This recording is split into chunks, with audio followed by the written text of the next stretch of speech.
Are we recording? We still don't have any attendees yet. Okay. Yeah, I think that last one's interesting because if you guys record those will be really nice to blast out to people later on too as well, because nobody really wants to sit through a 30-minute recording, but a 15-minute recording is not bad. So exactly my point. So it's really three things. One, exactly what you said. Two, if you've got small opportunities and people want to look at the console and just get, a lot of people want to see a demo and even do kind of a POC as a formality. They really don't even want it. They just feel like they need to ask for it. So there's a quick 15-minute one that you can send over to them. They can watch at their time frame, rather than saying, hey, when are you available? Oh, next Thursday. Oh, well, I'm not, here's 15 minutes. Watch us right now. Let's talk about it for 5 minutes tomorrow and expedite things, right? Not good for the big organizations, 500,000 users, but good for the, 50, 80, 100, 20, they just want to see something. Well, even for the big ones, some people don't even know the right questions to ask in those. They haven't done enough research to know what their questions even are. And so at least that gets them marinating on it so they have those questions ready. You're right. Exactly right. Hey, Ken. Good morning. Hey, Ken. I'm trying to He's muted. So I don't know if Ken, you can hear me, but I sent you an unmute and webcam request. So approve that. And we do have regardless of now, so we can just wait a few more minutes and see if anyone else comes on in the next minute or two. Don't want to waste anyone's time, and I know everybody's got stuff to do today, so.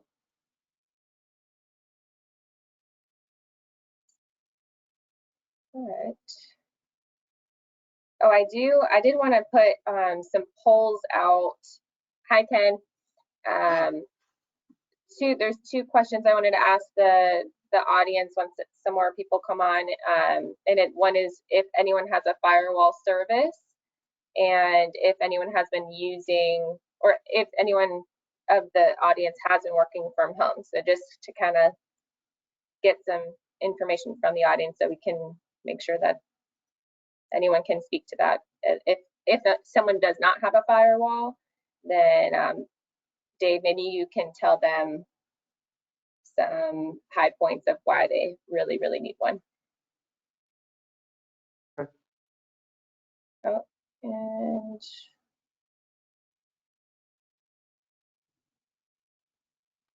well, we can just get started. Ken, can you hear and everything good? Yeah, I can hear everybody that's on the webinar here. Rob, Dave, you. All right. Yeah, all of the attendees are going to be muted, and we're not going to see them, but that's how it's supposed to be. So, okay. Well, thank you guys for coming on, and thanks everybody for joining the webinar. This is just a session to help enable safe, secure remote working for everyone working from home right now because of COVID. So we know most of you you moved from an office, so there is definitely some different security measures being taken right now or not taken. The coronavirus has put remote or home working at the top of everybody's minds, whether you're already enabling remote working or are developing a contingency plan in place in case you need to. This session is just for you. We'll provide practical advice for IT teams to implement, as well as giving you tips you can pass on to your users for when they're working from home. And of course, coronavirus is just one reason people need to work from home. The tips we're providing here are just as applicable, whatever the reason to work remotely is. And most likely after this, there will be many more people working from home just because they've realized that their business is capable of going remotely. Let's go to our next slide. So most organizations already know to some degree of remote working. So if you're on the IT team, you're probably used to preparing laptops for staff to use remotely and setting up mobile phones with access to company data for sales people on the road or anyone who works remotely. However, the current coronavirus outbreak and the need to keep at-risk staff away from the office means that if you haven't already, you may soon and suddenly end up with lots more staff working from home. It's vital to make sure that the precautions you're taking to protect the physical health of your staff don't create a threat to your cybersecurity health by opening you up to security risk. A user's home network and cybersecurity may never be as strict or provide the same level of protection and be as well as, oops, sorry about that, my phone's ringing, as your IT organization in the office. So nevertheless, there are some basics which, if done properly, provide a good level of protection for employees working remotely. One thing remains constant though, the bad guys are not going to take a break. In fact, they could make an even bigger effort at a time when they believe IT administrators and businesses are distracted, which is definitely happening right now. So our next slide, we're going to start with remote working best practices. So we're going to go over to you, Dave. And Dave, you're the channel account executive for Southeast US for Sophos. So if you want to just get us started with remote working best practices.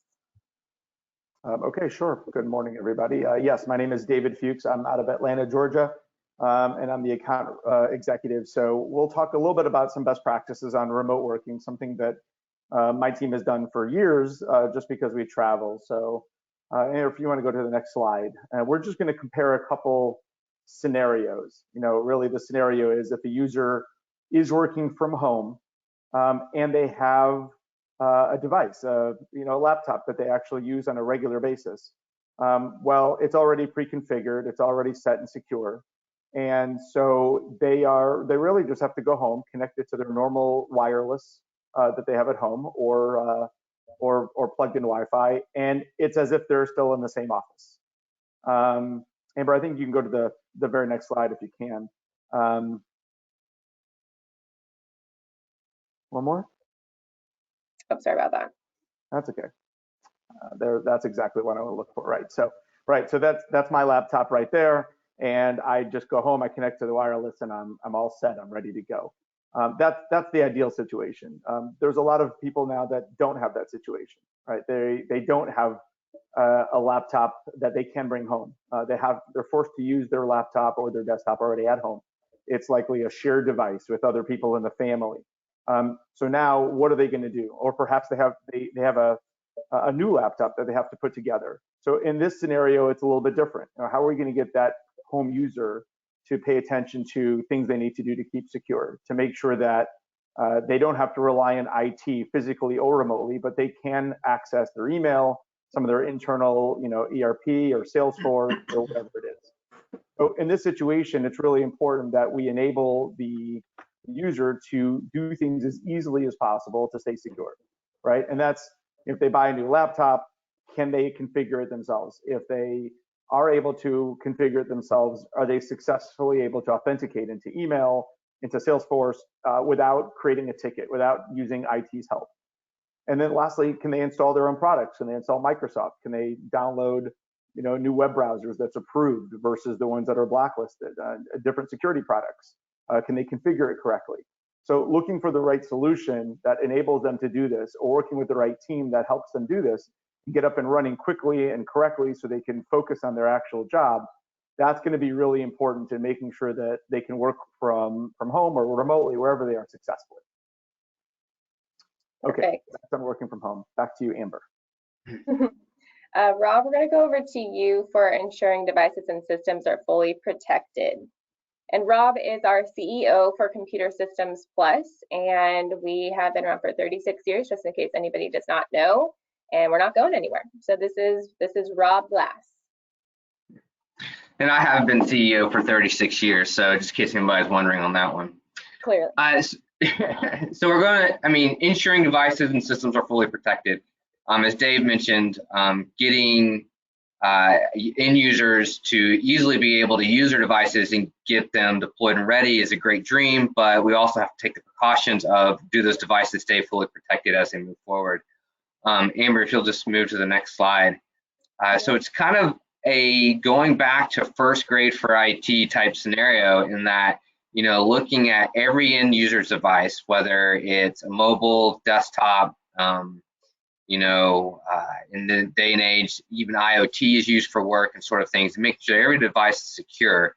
And some of the simplest things that, we take for granted, if you'll go to the next slide, happen to be patching and making sure all the apps and services that an end user will use is up to date. Now this slide's a little confusing. It's got a bunch of numbers and different things on it, but basically it's there to show that every device, every operating system, piece of software has versions, and making sure you're on the latest version ensures that your end users are most secure using that. So whether you're a Mac user and making sure you're moving from Mac OS 11 to 12 to 13, or if you're a Windows user and making sure you're getting those constant Windows updates and builds, this is important. It's something that obviously gets forgotten about if a device is not at the office.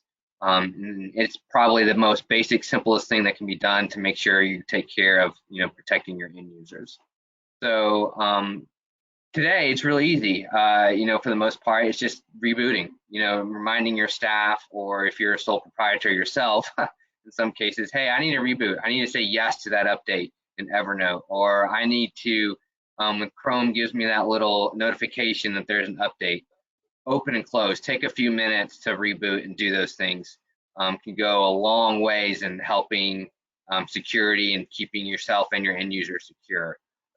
And you don't have to memorize the sheet of numbers. Just know that you can always look at the about on a software package, or go to your settings for your operating system, and most will tell you right away if you got an update to run. So run those updates, run them constantly, and that'll go a long way in helping your end users stay secure.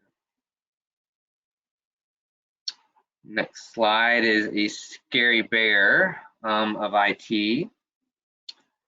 And I think this was just to talk a little bit more about ensuring that all the easy fixes are done. If not, it's a scary bear. I'm actually not quite sure where that slide's in there. Yeah, that was so nice. Okay, next slide.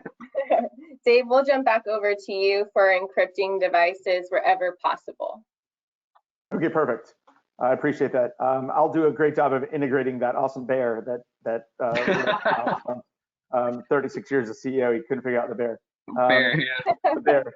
So I'll tell you, the bear is we'll just pretend that bear is exactly what happens when you encrypt your documentation. We've encrypted it into the picture of a bear, right? And that's more important, because if you find a bear, like we saw a moment ago, you're not able to do anything with a bear. We don't know what to do with it. It's a picture of a bear, which is a lot better if you lose, a USB drive, or someone steals your laptop.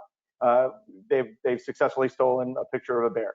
What could be underneath that bear, if it was decrypted, is airport design plans, or HIPAA data, or PCI data, and that's obviously a lot more dangerous. So really, even though our focus of conversation today is working from home, working remotely during coronavirus, this is really something that's important no matter whether we are stuck at home or not, right? We really should encrypt all data, always, all the time, especially any type of mission critical data that could really, hinder and impact your organization.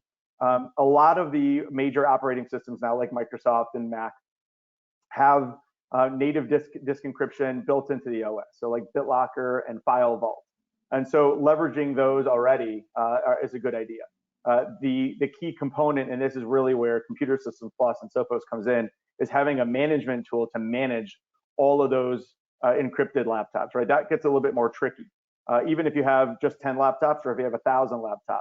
So what's really important to know is, on the day that a computer does get lost or stolen, which admittedly has happened to me, then what's important to be able to do is to prove that on the day it was lost or stolen, that laptop was encrypted. And that's how you avoid having large penalties and large fines. So making sure that you leverage encryption is a very, very important thing to do when you're safeguarding data. One last thing, it used to be a little bit more cumbersome for individuals, and I think now it's more well accepted, but multi-factor authentication is something that you should also use as an additional layer of security. And this is important because, obviously we want to make sure that the person accessing the data is the actual person that's accessing the data.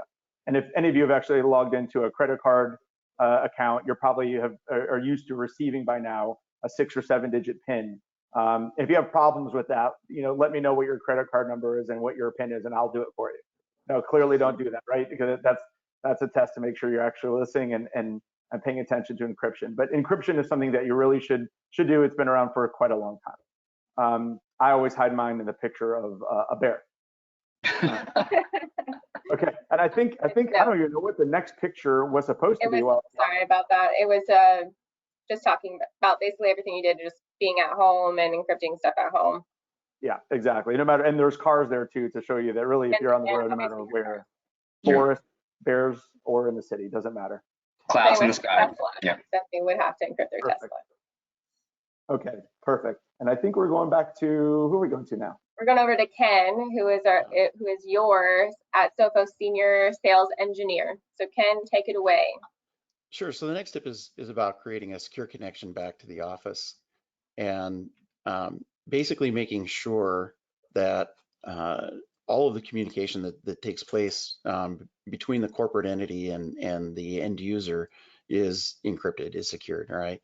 And this may sound like common sense, but not everyone thinks of it. VPN technology has been around for a while, allows remote employees to connect to the work network and interact with services and servers as if they're on the same network.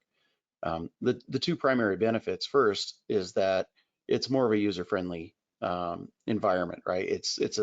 When a user's remote, there's no additional learning curve, there's no additional training on how to interact with the organization, right? They'll do it just as they do within the office. They'll simply open their VPN app and connect, and then their productivity should be the same as when they're actually there physically in the office. A VPN has an added benefit that while the employee is working remotely, all of the data that is transferred between them and the office is encrypted in transit, as I mentioned. So depending on the services your organization uses, a VPN may or may not be required. For services like Salesforce or Office 365, those clearly don't require a VPN, but for anything that's going back, if you have to interact with file servers or transfer data between the home user and the corporate, you'll definitely want that. Awesome. Okay. So number 5, thank you, Ken. We'll jump back over to Rob for scan and secure email and establish healthy practice. Yeah, so we all have the wonderful dreaded email that we have to check a million times a day and sort through constantly. And that doesn't change working from home at all. And so having good and healthy secure email practices in place, again, if you're a sole proprietor, that might just be reminding yourself certain practices, or it might actually have policies in place, which never hurts to send and remind your end users. And there's a lot of education that goes into that too as well. We'll talk about that in a second. But on average, 33% attacks got in via email, and a lot of people are saying now, experts are relating remote work to increased attacks, and some are saying it could be as high as double in the next couple of weeks. The main reason for that is the bad guys are also, who are working remotely from home, know that you're not in that constant state of communication with people. So phishing, being one of the largest top attacks, is when you get an email that looks very real, very legitimate, and Amber, I think it's on the next slide if you want to click forward, and it looks like something that maybe you should get with a great link or something to update your credentials, or even maybe looks like it comes from your boss, lands in your email, and it even looks like your boss, except for maybe some misspellings and things like that. And so the bad guys know that, hey, you're not just across the hall anymore to yell at your boss, I don't understand what this email means. You may actually click the link or just follow through, because that's the next least resistive step to take. And so phishing scams and phishing attacks are going to be on the rise as we move forward through this work from home environment. So a couple things we can do to safeguard ourselves. Again, policies and education, whether that's a phishing campaign test or education that you can send out through a service like Sophos that trains your end users on tips and clues to look for fake emails. Policies go a long way too as well. If you have a larger staff, of saying these are the things that we'll never ask for or communicate over email. Those policies sometimes look like your CFO will never ask you to send your social security number, or will never ask you to buy Apple cards and scratch off the back and send numbers. I mean, you can have a list of policies of things that should never be asked for over email within inter-office communication. So education goes a long way in helping to secure healthy email practices. And then, finally, if an end user does click a link or falls for a phishing email scam, having protection services like we'll talk about next with web filtering go a long way too to help prevent that malicious link from going anywhere that it shouldn't.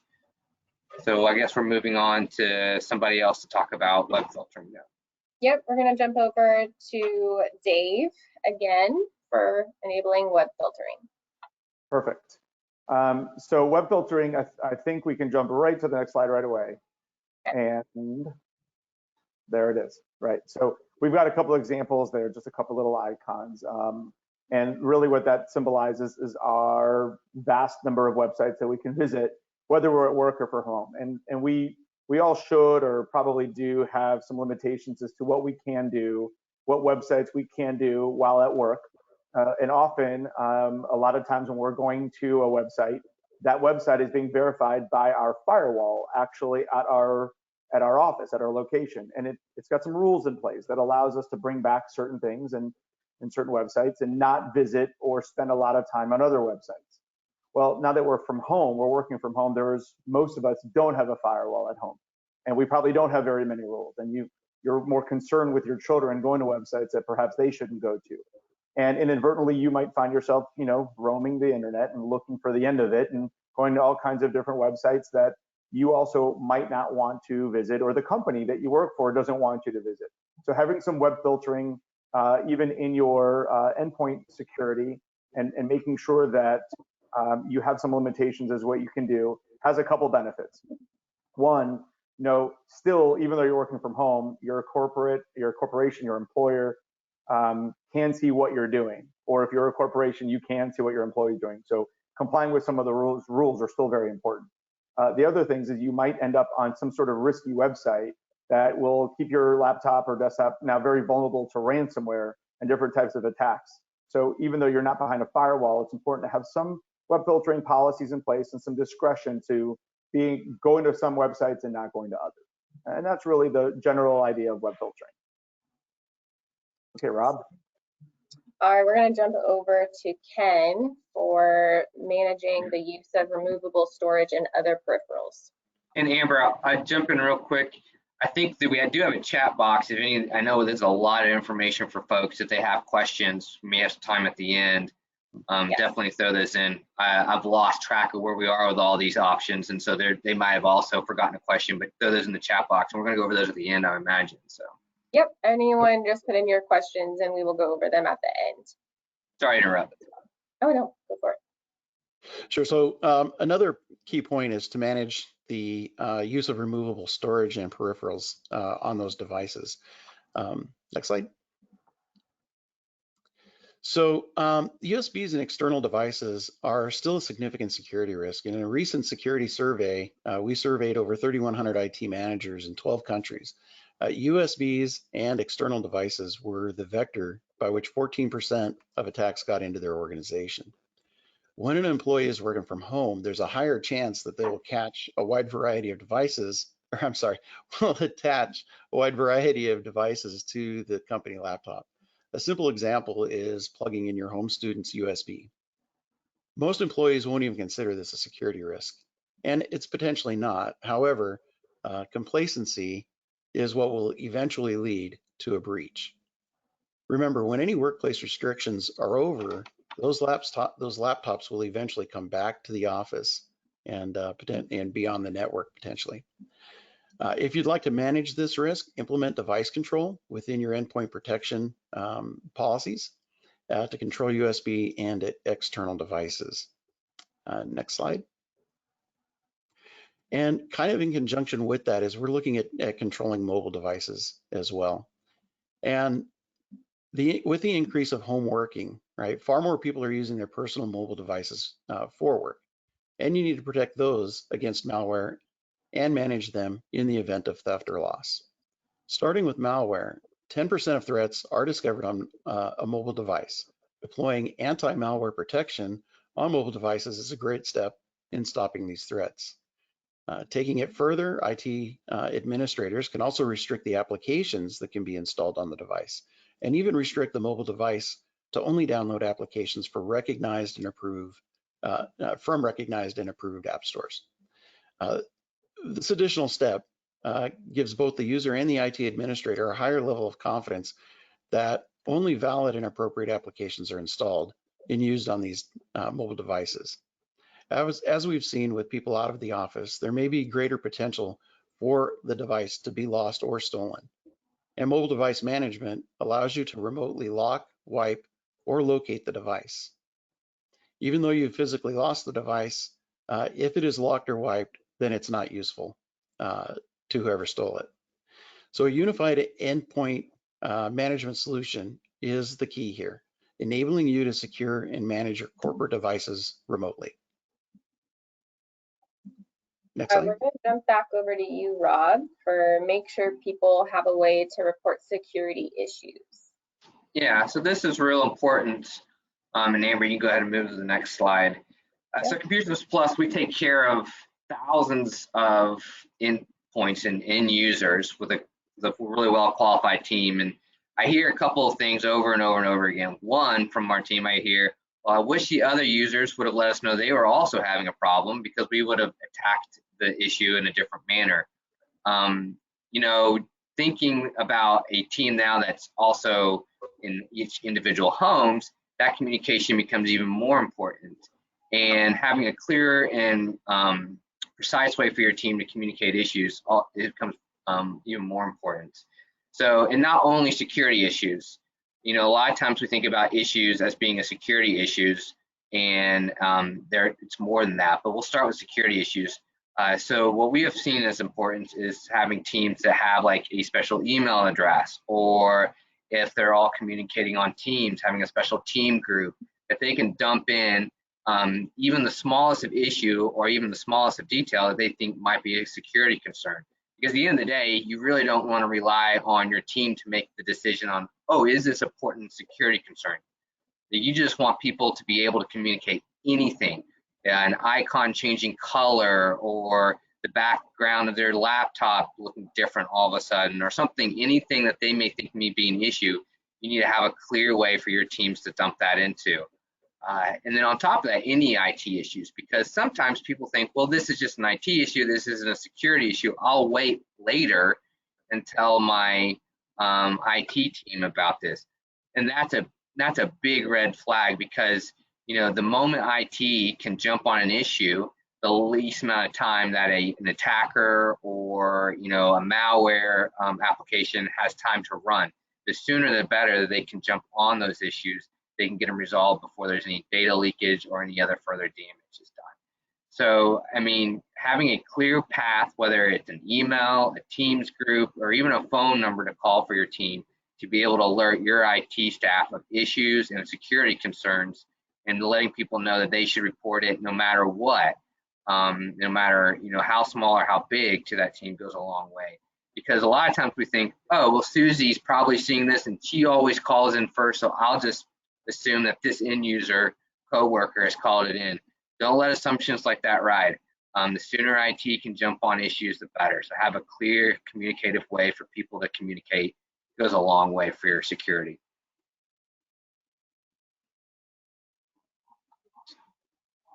Just, oh yes, shadow solutions. So another big issue we see for teams working from home is IT shadow solutions popping up. And that's when an end user gets creative and starts using another application on their own. So, you know, we all know that necessity is the mother of invention, right? So we start using creative ways to communicate, to send data, and to be able to communicate that data. Clear path of communication for IT issues and security concerns, I suggest having a ideas way of communicating. Let your teams know if they need a way to communicate, or they found an application to communicate, to be able to ask for that application to be approved. If you don't have that way of allowing that open door of communication, they're going to use it anyways. And what we see is applications being used in a way that they were not designed to use. One, for a very good example, I think we have a Trello, not to pick on Trello. I know our teams use it internally for communication, but Trello was designed for a workflow that's maybe not designed for medical data or personal information data. That platform wasn't designed with that security in mind. It was designed for quick, easy communication broadly, and it does it very good, or very well, I should say, for proper English.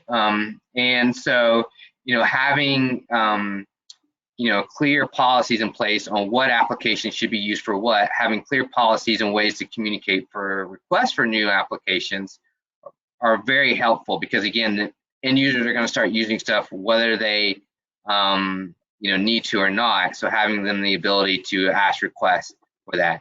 You can also take it a third step with end user protection, and Sophos Endpoint does this in blacklisting applications. There are absolutely applications that you do not want your data on. You have the ability to blacklist them. And whether that's a cloud application or a local application like an Evernote or other applications, you have the ability to blacklist.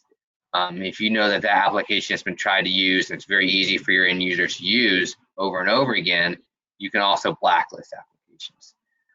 Again, working remotely, working from home, people are going to start getting creative if they don't have a way to communicate data. So having clear policies, clear way to communicate, and then if necessary, clear ways to block applications that your data does not need to be.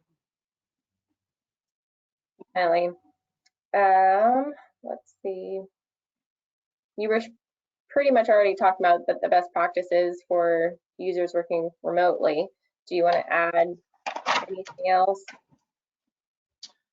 No, I think our team here has put together some good information. So if we want to go to the next slide, I think we have some generic, just basic practices for people to keep in mind.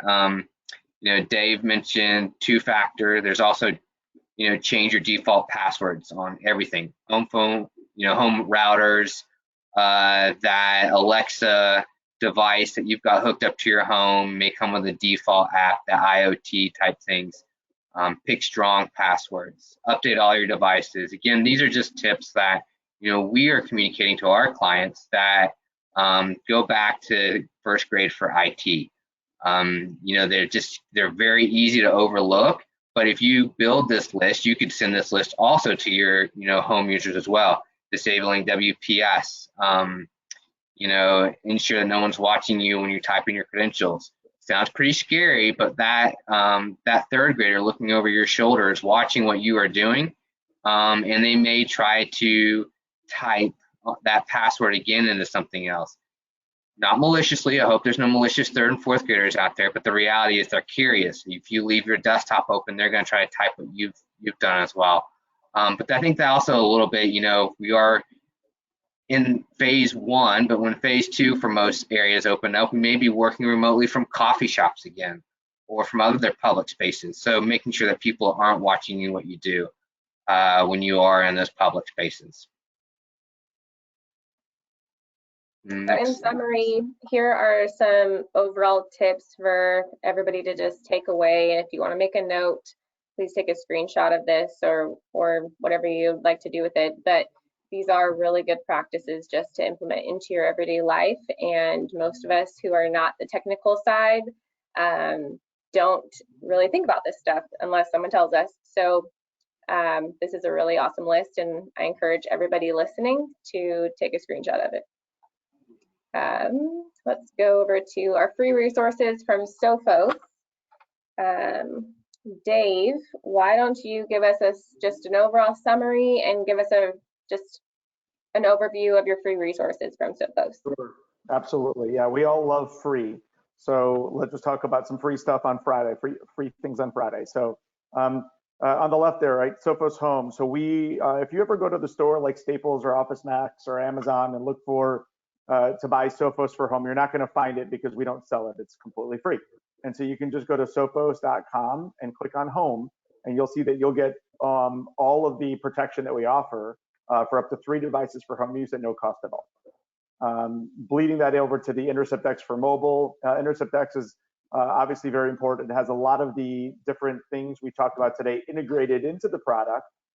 It's really easy to configure for the home side. A little bit more complicated on the enterprise business side, which is why we use our gold and platinum partners like Computer Systems Plus to help with that.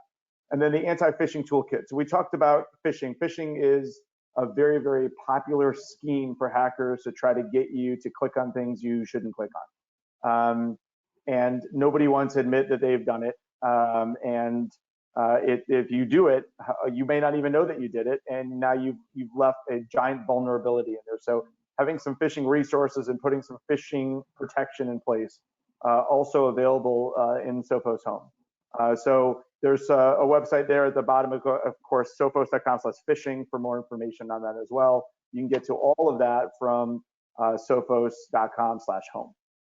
And everyone will be getting an email as a follow-up to the webinar with those links in the email already in there, so then you can just go from there. So we have some good resources in that email. And now we'll just bring it to questions. So if anybody does have questions or would like to comment on anything that was said, please do. Otherwise, we will get back to our workday. Hey, Amber, can we go back to slide 27? While wait, if there's any questions for those still listening. Maybe have been a more appropriate slide for the end. And as a plug for Sophos, we've talked about a lot of issues here, and it can be a nightmare for IT groups to try to keep up with everything. You know, what we have seen as, again, a managed service provider of thousands of end users is having the ease to deploy all these solutions in one pane of glass, as we like to call it in the IT world, or one place that you're looking at, goes a long way. The other advantage with like a Sophos solution in these devices is they all talk to each other, which go a big way in making sure that that same, you know, alerts that we've talked about or issues can carry from service to service to service, so that if you see, you know, Sophos email filtering out a lot of junk to a certain individual or user, your IT team can maybe deploy some of those policies or education services that we've talked about and help educate that end user and have a more direct approach with them. If you know you see Sophos Mobile continue to block these apps that we talked about that you blacklisted that you don't want your data on, again, having that opportunity, not to slap anybody's hand, but just to say, hey, there's a reason we don't have these in our workplace. So the advantage that we have seen with Sophos and the success over the years is that all these applications build on one another. They all communicate basically with one another in some form or fashion, and they help your IT team deploy them and get the services that you need, whether it's encryption, firewalls, regardless, in place. In fact, the only one that doesn't really talk to one another is Sophos Home, but it does, like Dave said, have all the same security as Sophos Intercept X and other endpoint solutions for your home device. So having the basics goes a long way, and if your IT team needs help with having more intricate enterprise level stuff, this has been a great solution for us over the years. Awesome. Well, we don't have any questions so far, so I think we are good for our presentation. Thank you guys so much for coming on and giving an overview of Sophos, and as well as just best practices for working from home. This is going to be hopefully not last for much longer, but very well could. So we always need to be prepared. Thanks everybody for attending. Thank you guys. Thank you. Have a great weekend. You too. Yeah, have a good weekend, everyone.